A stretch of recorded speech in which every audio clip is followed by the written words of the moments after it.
What's up, and welcome to the Level Health Podcast. We've got Dr. Alyson Amenta on the show today. Alyson is a doctor of physical therapy and a certified neurological specialist. She works heavily in the rehab setting with neurological cases, including Parkinson's, strokes, and brain injuries.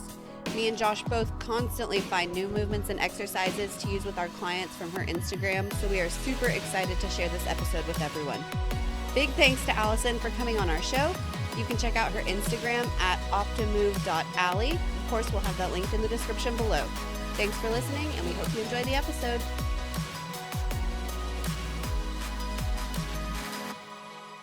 Yeah, so I'm a doctor of physical therapy, and I specialize in neurological physical therapy. So I work with a lot of patients who have Parkinson's disease, people who have had a stroke, some other neurodegenerative diseases also. But I would say the Parkinson's population and the post-stroke population are my two biggest populations that I see. So since I specialize in the neurological side of rehab, it's 100% physical therapy, but probably different than what most people think of when they think of the traditional physical therapy sense following like a shoulder injury or a knee surgery or something like that. Yeah, if you don't mind, can you kind of just parse those out a little bit? Because just having seen some of your content and things you do with your patients, it's really clear that it's not just that, sitting on a leg extension machine and doing 10 sets of it, whatever it is, and then they just run the mill and get you out and get the next patient in there. But can you kind of describe a little bit of the difference between, is it like a traditional orthopedic is what it would be called, physical therapist, and what you do? So I'm a neurological physical therapist. So same credentials as most physical therapists. I have my doctorate in physical therapy, but the field that I've decided to specialize in and take extra certifications in is the neurological population. And so with that, my treatments with this population are definitely different. And I'm sure we'll get way into that later Yeah. in our discussion. Yeah, absolutely. I think that, yeah, I'm very looking forward to that. But you mentioned kind of a couple of conditions, the Parkinson's and then post-stroke. What are some of the common effects of those neurologically, and how do you kind of approach those two differently, if you do at all? Yeah, definitely. So I'll start with neurologic, the word neurology. And so the body is controlled by the brain. So in you or I, the brain controls every single movement that we'll ever do. If I want to reach and grab my drink over here, it looks like I'm just bringing my hand out in front of me, squeezing my fingers, and taking a drink. And it's very easy. I don't have to think about it. But a person who's affected by neurological injury, so an injury of either the brain or the spinal cord, their entire movement pattern is changed. And this is because of the changes that happen somewhere along the brain or along the spinal cord. And different conditions are affected differently, but neurology as a whole is going to be something affected within the brain or within the spinal cord. So, for example, following a stroke usually happens in the brain. So, a part of the brain is affected. And this can be, a motor part of the brain, which is what we physically see. It can be a part of the brain that controls emotions. So, a person might have random outbreaks and outbursts of crying or laughing, or say inappropriate words.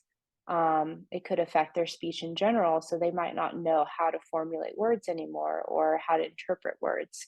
So, based on where the injury occurs in the brain, is what is going to be physically seen or felt if it's not a physical symptom. So, following a stroke, if a person has difficulty or impairment in the motor part of their brain, then that motor function is going to be difficult. It's going to be different. They might not be able to raise their arm or move their leg or create a smooth motion to do what they want to do. I have one question there. Is this something that Yeah. you kind of have to explain to people. I mean, the nervous system in general, and then the other thing I really wanted to touch on was the concept of neuroplasticity. If you could explain that to us, but is that something that people are really aware of? It's kind of it's not substantial in the same way. Like you can't really see the broken bone, and, you know, you can't really see it in that same way. Is this something that people really understand right away, or do you have to kind of explain to them how things really work? Oh, 100%. Yeah. I mean, unless, you've gone to physical therapy school or, school to be a surgeon or, anything about the brain, if when a person has a neurological event happen to them, they can, again, we'll go with the stroke example. If a person has a stroke and they see my arm and my leg, they're not moving. um, it's definitely needed to explain to them, okay, they're not moving because of the injury in the brain and because, the motor pathways were interrupted.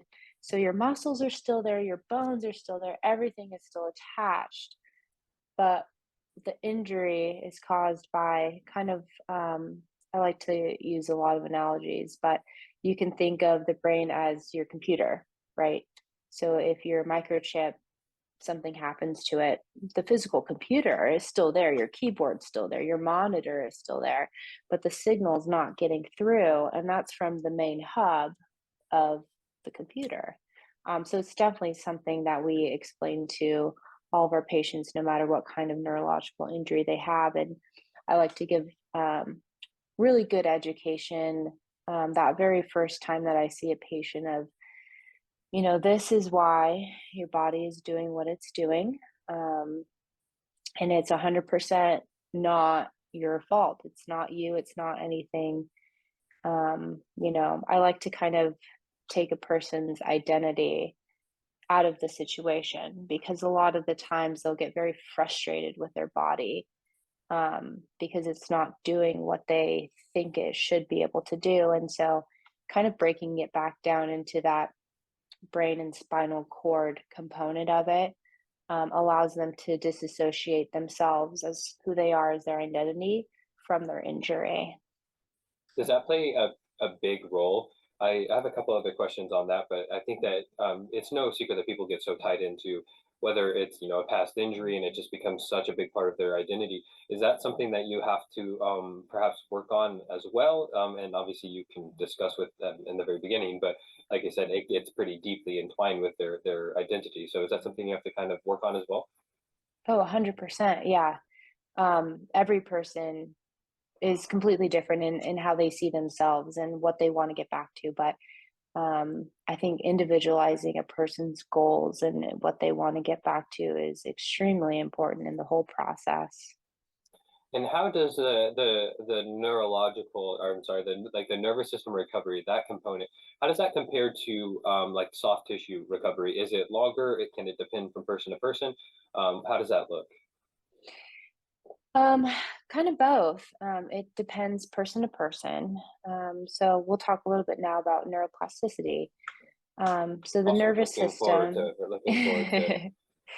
It's Yeah. something that gives me hope for the future. I had a lot of concussions as a younger person, and so like when I hear things about this, and of course then the opposite side of it, neurodegeneration, and I'm like, oh, I just want to find any tips that I can at this younger age to not have that be an issue later on.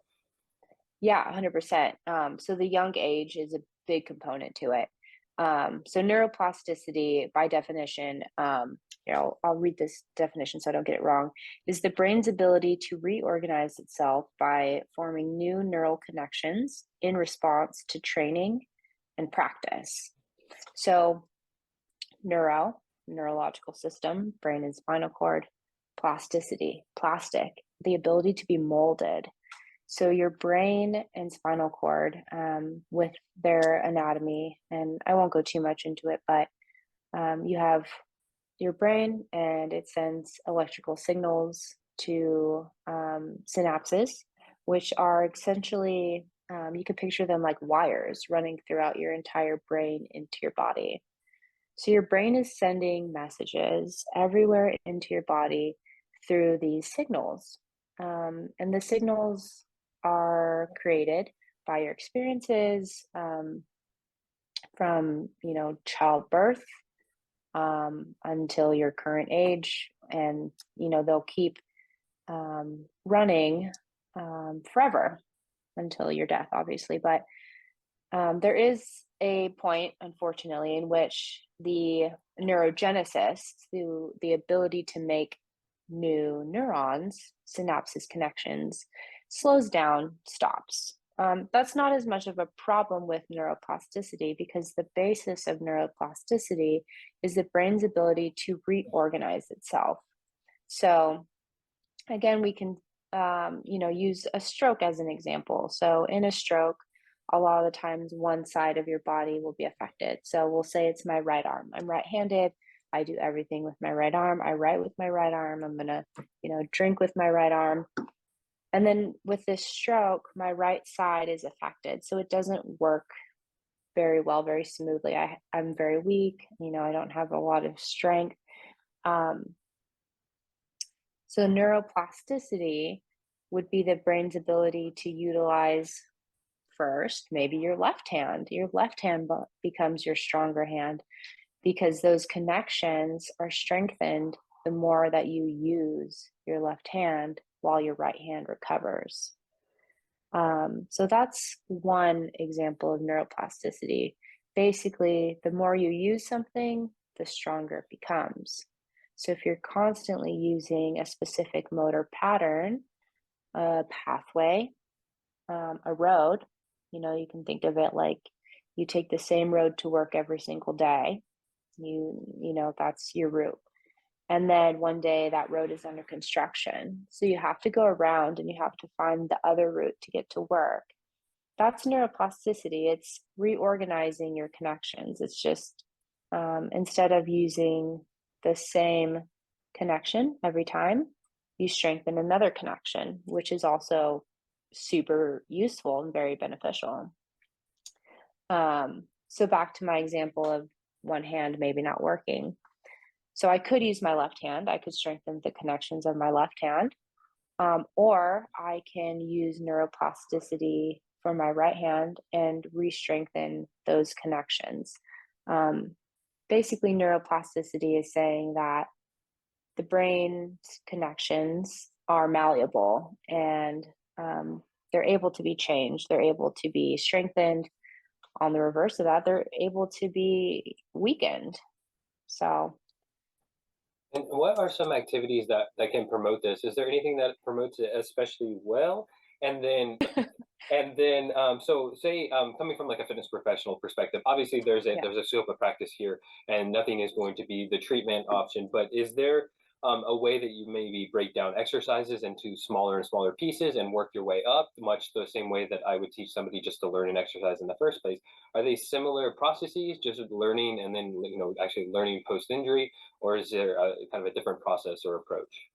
Yeah, extremely similar. Every time you're teaching someone to do a motor task, that's neuroplasticity.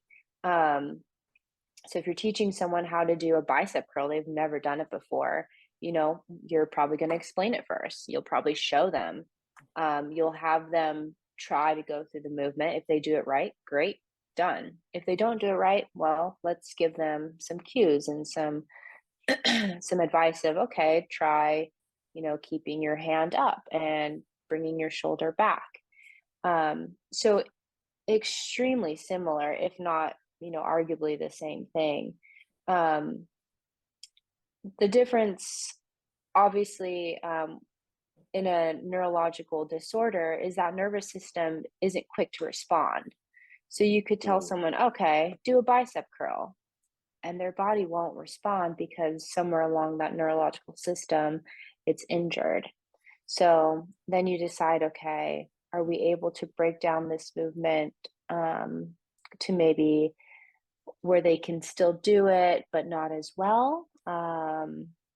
Do we change the movement altogether? Is it a restriction of motor control or motor planning, which are two precursors to learning a motor skill? And so it's really about breaking down the movement and seeing where the dysfunction is, and then training the movement where you can. And there are tons and tons of ways that you can do that. And that's where I think some of my videos showcase some great ways that you can create kind of different interventions for neurological diseases to get the body to react the way you want it to. Yeah, you have some very, very interesting exercises, and not in the way that unfortunately the fitness industry was for some time, where it's like just the most ridiculous thing. Every time that Haley, my partner, and I have looked at your stuff, we pulled one or two exercises from it to like into our 55 and up group training, because obviously they are not coming. Some of them are post stroke, but you know quite a bit in the past, but. They're not coming with these neurological issues, but there are components of it that, like we have just talked about, that any type of motor task, getting better at any type of motor task. You mentioned bicep curls, and we'll stick with that example, even though I feel like a little bit of a gym bro talking about it. But is it important that let's go with the bicep curl example, that if somebody is cognitively engaged is kind of how I conceptualize it, because you can obviously kind of just funk through the go through the movement, but is that going to provide you with any of the same benefits that actually being engaged, trying to improve your motor efficiency and get better at that exercise? Is that kind of the key underlying factor there? 100%. Motivation is everything with exercise and neuroplasticity. Um, the Having engagement within the activity is going to help your brain learn that skill way faster than, again, breaking it down into like a bicep curl, for example. So one thing that I utilize a lot is called task-based training, which means that instead of having a person do an exercise, maybe an isolated exercise, I have them do a task, because the brain works and learns um, a lot faster and more efficiently that way. And a lot of that is because these movements and tasks used to be automatic, if they're not still automatic.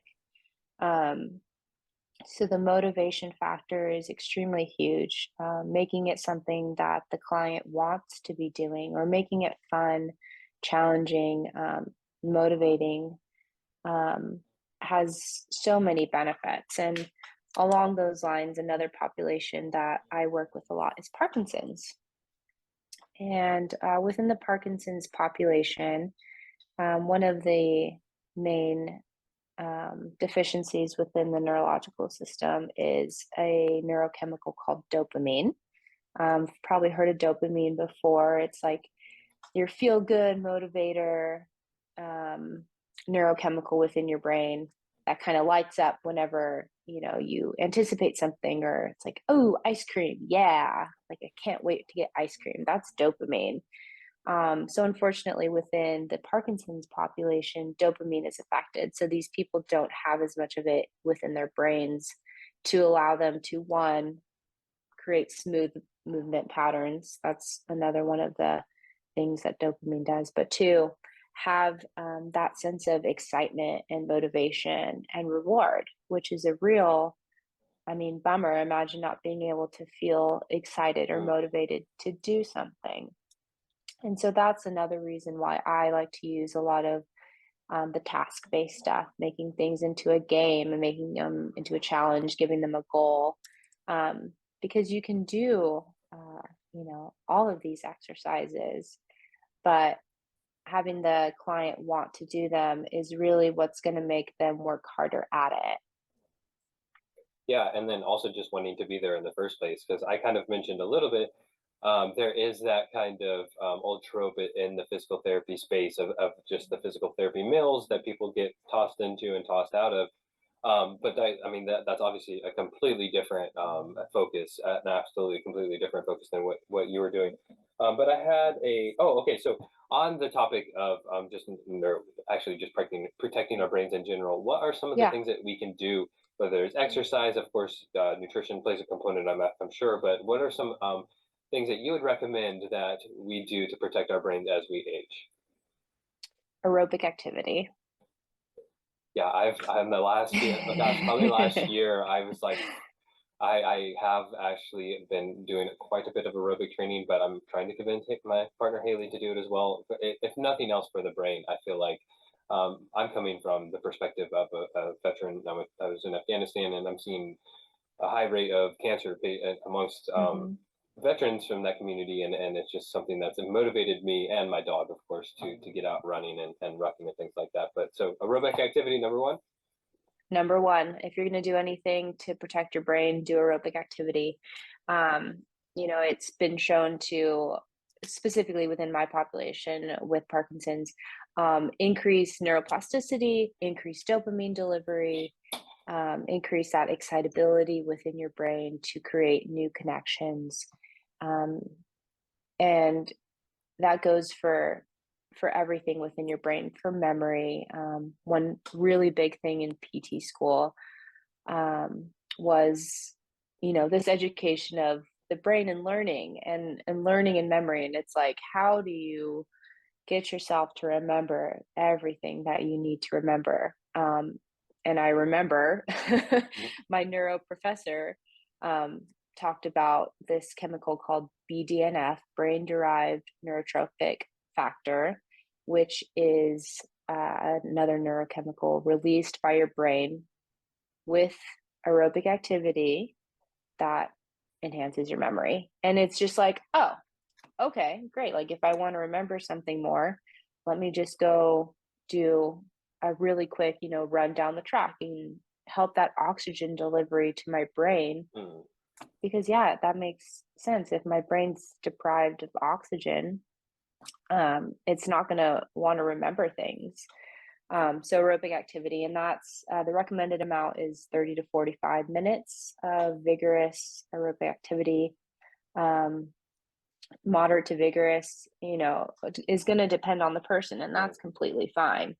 So if it's a 0 out of 10 scale, you want to think about that 7 to 8 exertion level for any person with any aerobic activity. So obviously, if it's someone who's maybe not in as great of shape, they don't need to go out and sprint around a track for 30 minutes.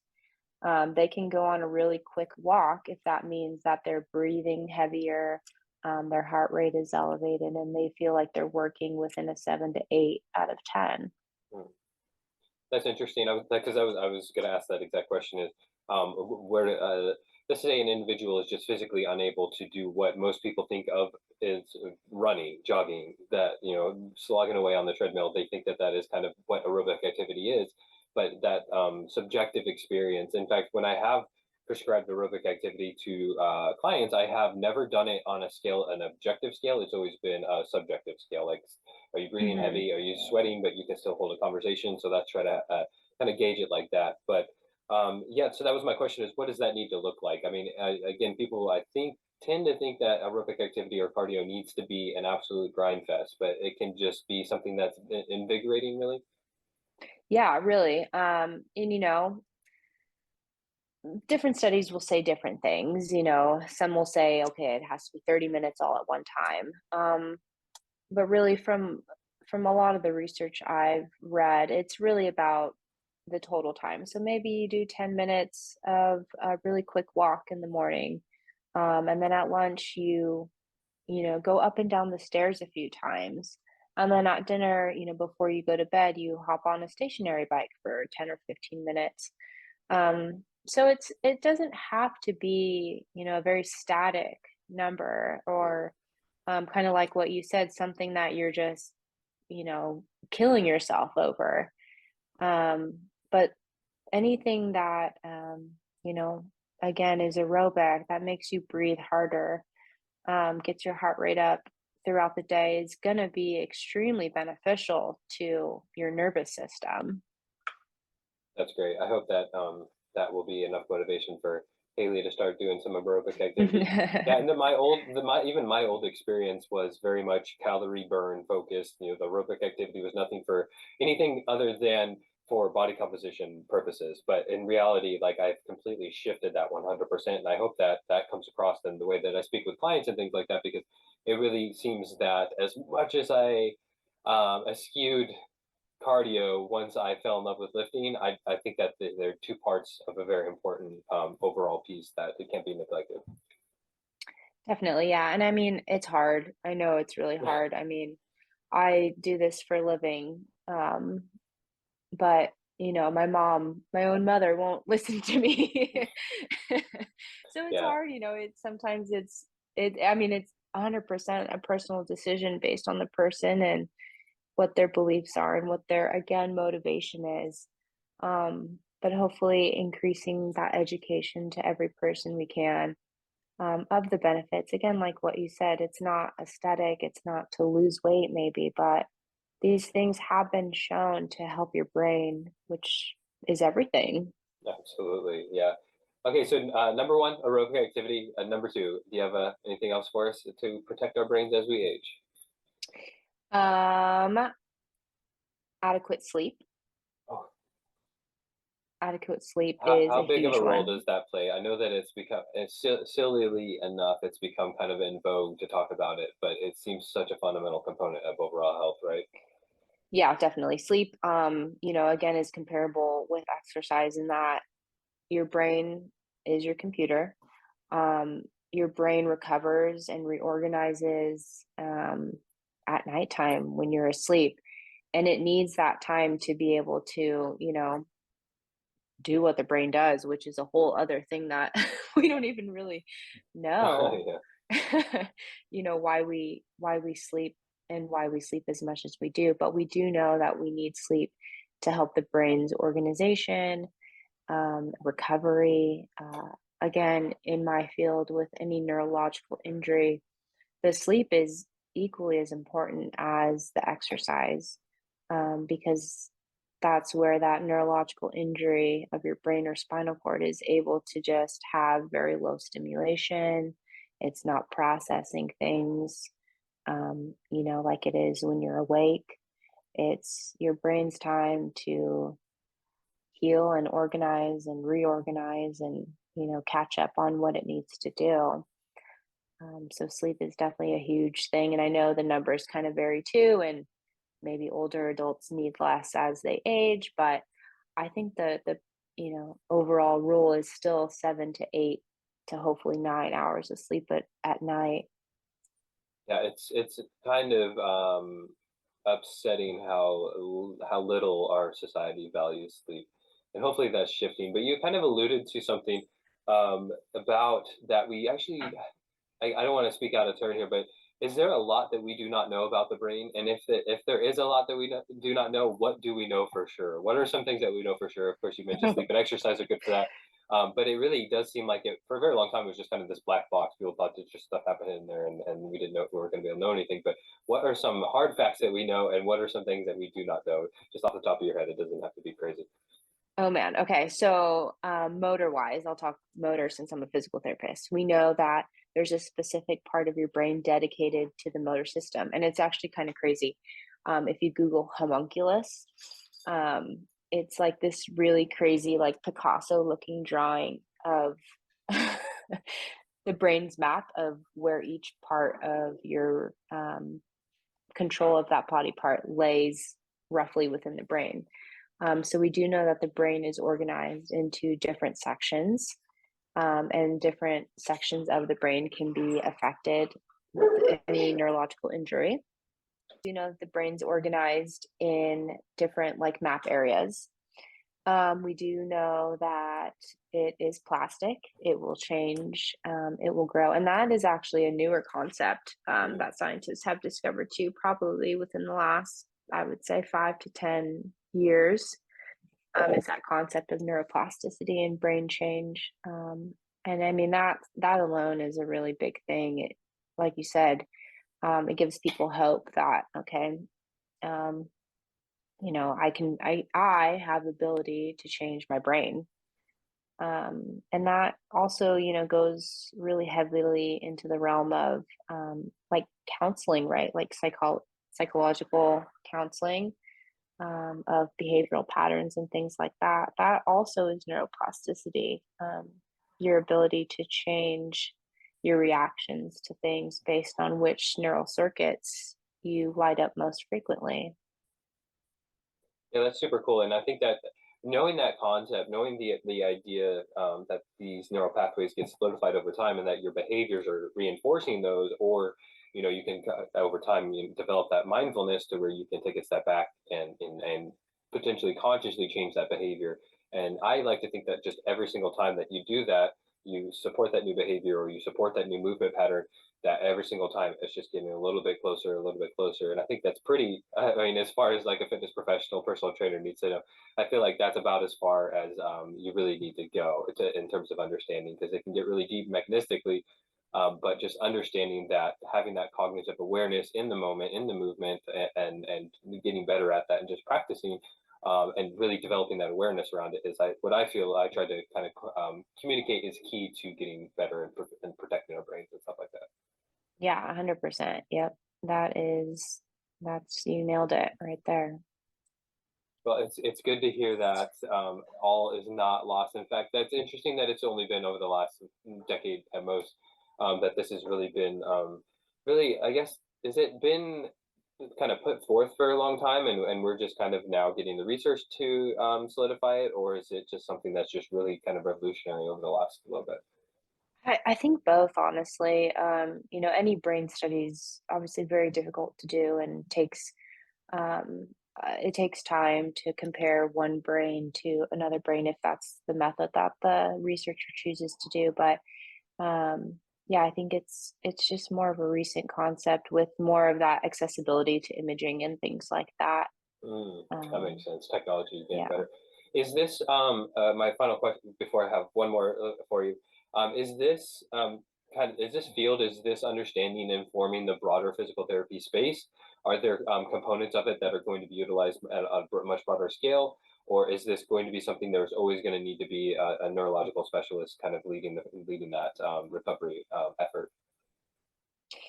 Um, I feel that a neurological physical therapist um, is the best person to handle a neurological disease. Um, and that's talking within a very specific realm too, though, Mm, right? Within a very specific population. I think that there is huge, ample opportunity for physical therapists, trainers, fitness professionals to broaden their, toolbox of what other things can I do for the geriatric population or for this person who wants to improve their balance, um, to allow them to do that, in the way that's going to benefit them the most. Um, so I don't know if that answered your question. Yeah, no, I don't even know if asked the question very well, but that was good. So I guess that kind of actually leads into my very last question for you, because you mentioned like fitness professionals can, continue to add to their tool belt and things like that. So from your perspective, what are some ways that the fitness space just overall, and we can kind of do that more broadly into the health and fitness space if that works better, can just improve overall? I think if we're talking about the geriatric population, because I think that's something that you had mentioned Oh, too, yes, yes. I mean, pushing them, absolutely. people, We just absolutely. Oh no, I'm unstable apparently. I think we're good now. Okay, go for it. I'll let you finish it. We get it done and get out of here Okay. before it crashes. Um, I've never seen that before, so that's interesting. so I think within the geriatric population specifically, because that was something that you had mentioned too, pushing these people, pushing them. People are extremely capable to do things, and I think that it's more of maybe a societal norm or societal pressure telling them that no, you're this age, you can't do that anymore. But having someone that is there that they trust, who knows what they're doing, who is qualified to guide them through these things, can really instill a lot of confidence and help with that motivation for them to do hard stuff. So I would say, push people, but also with something that they want to do, Mm, and giving them that education of this is why it's important. So maybe let's have you direct your treatment or goals, um, to make this something functional that you want to be able to do, but I can be there to guide you on the tools of how we can get there. Absolutely. That so that kind of speaks to this. I say senior population, but I guess geriatric, however you want to phrase it. It seems like their fitness kind of horizons are broadening. Their concept of what fitness can be is broadening, and you're very right that fitness professionals historically were very ageist. We kind of just do they'll put around on the gym floor and with some machines because they're 70 years old and we don't want to hurt them. But in reality, they are a biological organism that is still going to respond to a stress, recover, and adapt. And it's those basic mechanisms, and I guess just understanding. And I mean, learning from people like yourself that are putting out great content on these topics to just pull little bits and pieces and kind of implement it where appropriate and for whoever it is appropriate for. I think, yeah, absolutely, we need to do a much better job. But I think that the industry in general is shifting in a positive direction. So Yeah, I agree. I agree, and I think I like the senior population too. That sounds better than geriatric, but I think the senior population and just people in general, I think are becoming a little bit more active as, like you said, our definitions of what fitness is evolves and changes into this much broader sense of, okay, fitness doesn't have to be you benching, a bar over your head. It could be you being able to lift yourself up from the floor. I mean, that is the same movement, but it's something that you want to do and should be able to do. absolutely. I mean, the gym is just such a small component of it. They're living their lives outside of their daily lives outside of the gym. Most of the time, and it sounds a little dumb to say it like that, but it's where they're really going to be able to realize the changes and the effort that they're putting into in the gym. If you're considering that as a fitness professional or physical therapist, on that end, not just like you said, not having them do bench press every single day, Yeah. leg extensions, but Alyson, this was great talking with you today. We'll send people over to your Instagram. Is there anywhere else you want to send people Awesome. or? That would be it for now. Yeah, that's my main platform for now. Okay, awesome. Will do. Thank you very much for talking with me today, and Yeah. we'll be getting Thanks, this out in a Josh. few weeks.